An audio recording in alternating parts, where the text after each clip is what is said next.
సంతోషం టీవీ దైవ దర్శనం కార్యక్రమానికి స్వాగతం.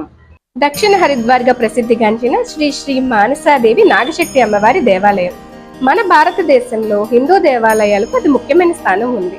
అందులో ప్రముఖమైన దర్శనీయ కష్టతరమైన దేవాలయాలు కొన్ని. అందులో హరిద్వార్లో వెలిసిన శ్రీ మానసాదేవి ఆలయం ప్రతి భక్తుడు తన జీవితంలో ఒక్కసారైనా దర్శిస్తే చాలు అనుకుంటారు. ఉత్తర భారతదేశంలో హరిద్వార్లో హిమాలయ పర్వత శ్రేణిలో శివాలిక్ పర్వతంపై వెలిసిన శ్రీ మానసాదేవి శివుని మానస పుత్రిక. ఈమెను దర్శిస్తే జన్మ ధన్యమవుతుందని, ఈమె ఒక్కసారి దర్శిస్తే భాగ్యతరమని ప్రజలు ఈనాటికి కొనియాడుతూ ఉంటారు. ఓం హ్రీం శ్రీం క్లీం ఐం మానసాదేవ్యై స్వాహా. నమః సిద్ధిస్వరూపాయై వరదాయై నమో నమః. నమః కశ్యపకన్యాయై శంకరాయై నమో నమః. బాలానాం రక్షణకర్తే నాగదేవ్యై నమో నమః. నమః ఆస్తికమాత్రేతి జరత్కార్యై నమో నమః. తపస్విన్యై చ యోగిన్యై నాగస్వస్త్రే నమో నమః. సాధ్వై తపస్యారూపాయై శంభో శిష్యై చ తే నమః. ఓం హ్రీం శ్రీం క్లీం ఐం మానసాదేవ్యై స్వాహా. నమః సిద్ధిస్వరూపాయై వరదాయై నమో నమః. నమః కశ్యపకన్యాయై శంకరాయై నమో నమః. బాలానాం రక్షణకర్తే నాగదేవ్యై నమో నమః. అటువంటి మానసాదేవి దక్షిణ భారతంలో ఆంధ్ర రాష్ట్రంలో విజయనగరం జిల్లా చీపురపల్లికి 6 కిలోమీటర్ల దూరంలో రామలింగాపురం గ్రామ సమీపంలో స్వయంభుగా వెలిసిన మానసాదేవి ఆలయాన్ని మనం దర్శిద్దాం.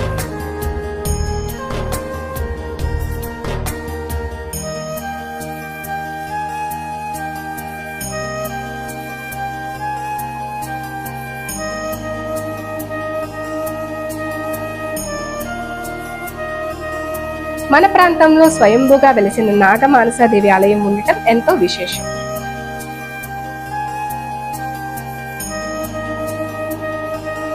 ఇక్కడ అమ్మవారు స్వయంభుగా వెలిసిందని, ఇక్కడ పుట్టలో తాను ఉన్నట్టు భక్తులకు సంకేతం ఇచ్చిందని చెబుతూ ఉంటారు. ఆ విశేషాలని మనం మరొకసారి తెలుసుకుందాం.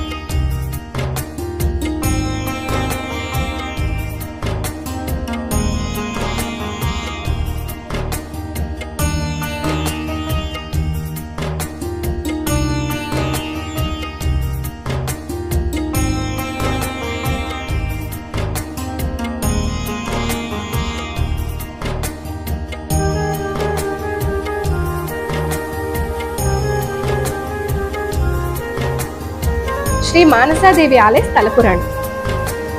పిన్నింటి రమణ ఈశ్వరమ్మ దంపతుల యొక్క గర్భంలో జన్మించిన శివ అనే నామధేయుని కలలో అమ్మవారు కనపడి, నాయన, ఈ రోడ్డుకి ఉత్తరం వైపున ఉన్న మీ వ్యవసాయ భూమి పుట్టలో స్వయంభుగా వెలసి ఉన్నాను. నన్ను పుట్టలోంచి బయటకి తీసి ప్రతిష్ఠించండి. నేను ఈ పుట్టలో నుండి మీ పెద్దలకు 30 సంవత్సరాల నుండి సర్ప రూపంలో దర్శనమిస్తున్నాను. ఎన్నోసార్లు ఆనవాళ్ళు ఇచ్చాను, కానీ వారు నన్ను పట్టించుకోలేదు. కానీ ఇప్పుడు 5 తరాల యుగపుత్రుడవైన నీకు నేను అనుగ్రహిస్తున్నాను. నీవు నా ఆలయాన్ని 60 రోజుల్లో నిర్మాణం చేయాలి.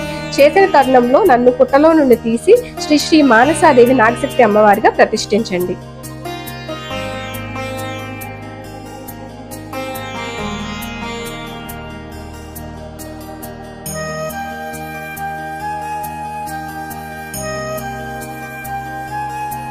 తల్లి, ఆలయ నిర్మాణం అంటున్నావు, అది సాధ్యమేనా?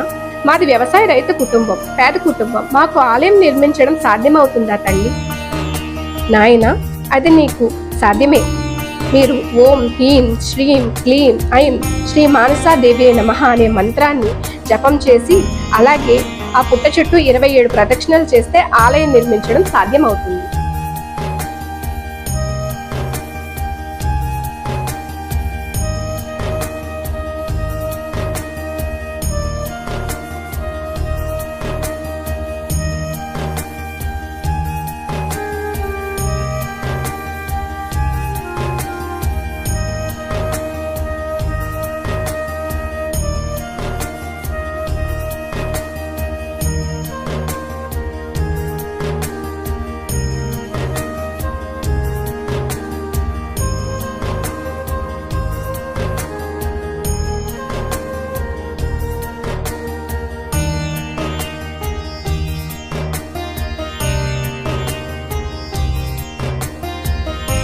నేను ఆ పుట్టలో 12 పడగల శేష విగ్రహ రూపంలో ఉన్నాను. అలాగే శ్రీచక్ర రూపిణిగా, జంట నాగులుగా, 5 పడగల శేషులతో పంచలోహ విగ్రహంగా ఉన్నాను. ఏదైతే 12 పడగల శేషంతో ఉన్నానో ఆ విగ్రహాన్ని భూమిలో ఉంచి దాని మీద 5 శేషుల రాతి విగ్రహాన్ని ప్రతిష్ఠించండి. వాటితో పాటు మిగతా ఉన్న విగ్రహాలను కూడా ప్రతిష్ఠించండి. నాకు 60 రోజుల్లో ఆలయ నిర్మాణం జరగాలి. ఎవరైతే ఈ ఆలయం చుట్టూ 27 ప్రదక్షిణలు చేసి వారి కోరికలు నేను తీరుస్తాను. ఈ ఆలయ విశిష్టత 27 ప్రదక్షిణములుగా ప్రసిద్ధి పొందుతుంది. అమ్మవారి ఆదేశానుసారం ఎంతో మందికి 27 ప్రదక్షిణల ద్వారా వారి కోరికలు తీరినవి. ఇందుకు మూలంగా ఈ క్షేత్రం దక్షిణ హరిద్వార్గా ప్రసిద్ధిగాంచింది. సంతోషం టీవీ దైవ దర్శనం కార్యక్రమంలో చిన్న విరామం. శ్రీ మానసాదేవి కథ వివరణ. హైందవ మతంలో 3 దేవతలు ఉన్నారని చెబుతారు. వారిలో ప్రతి ఒక్కరిది ఒక్కో ప్రత్యేకత, ఒక్కొక్కరికి ఒక్కో ప్రాంతంలో ఆదరణ కనిపిస్తుంది. అలాగే ఉత్తర భారత ప్రజలంతా భయంతోనూ భక్తితోనూ కొలుచుకునే మానసాదేవి ఒకరు. ఒకప్పుడు ఈ భూలోకమంతా సర్పాలతో నిండిపోయిందట. పృథ్వీ మీద ఎక్కడ చూసినా పాములే కనిపిస్తున్నాయి. ప్రజలంతా భయభ్రాంతులు చేస్తున్నారట.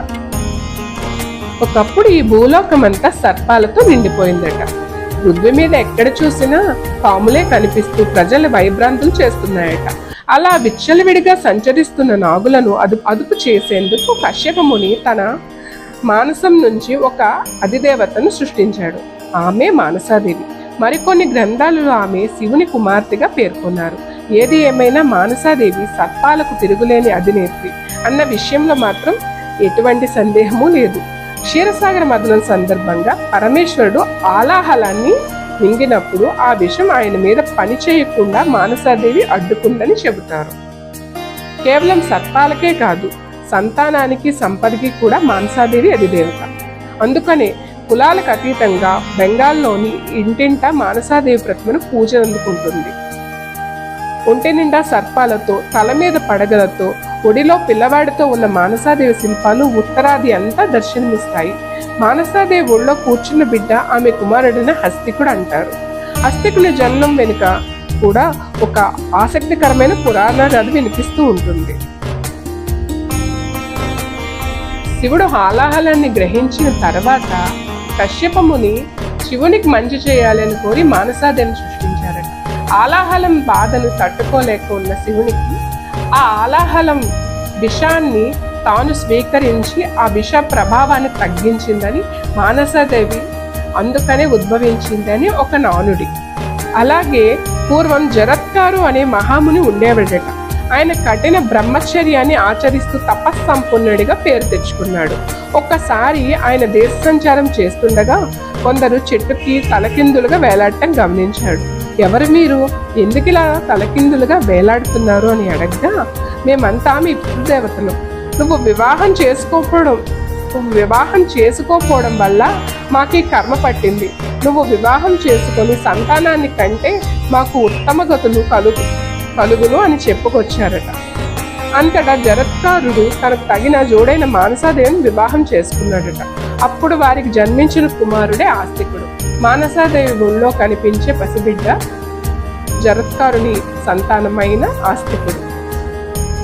మానసాదేవి జరత్కారుల ఆస్తికులను గురించి అనేక కథలు పురాణ గాథల్లో, ప్రాచీన కావ్యాలలో మనకు కనిపిస్తాయి. మానసాదేవి మహిమల గురించి 100 ఏళ్ల క్రితమే మంగళ కావ్యాలు పేరుతో బెంగాల్లో అనేక కావ్యాలు వెలువడ్డాయి. వీటిలో విచిత్రమైన గాథలు ఎన్నో కనిపిస్తాయి. మానసాదేవి ఆరాధన చాలా విచిత్రంగా ఉంటుంది. చెట్టు కొమ్మ, మట్టి కుండ, నాగరాయి, పుట్ట, ఇలా ఏ రూపులో అయినా ఆమెను కొలుచుకోవచ్చు. అసలు ఏ రూపు లేకుండా కూడా ఆమెను ధ్యానించవచ్చు. ఆలయాల్లో మూల విరాట్టుగా, అటు గ్రామ దేవతగాను ప్రజలకు పూజలు అందుకుంటూ ఉంటుంది. పూజలకు తగిన ఫలితం ఉంటుందని ఆమెను నమ్మిన వారి భావన.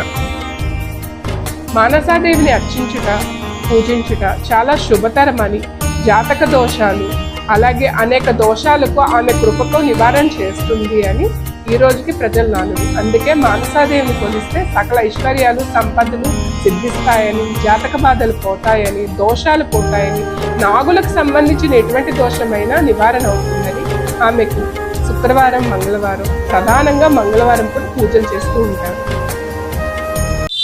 దైవ దర్శనం కార్యక్రమాన్ని వీక్షించారు కదా, తిరిగి మరలా ఎపిసోడ్ లో మళ్ళీ కలుద్దాం.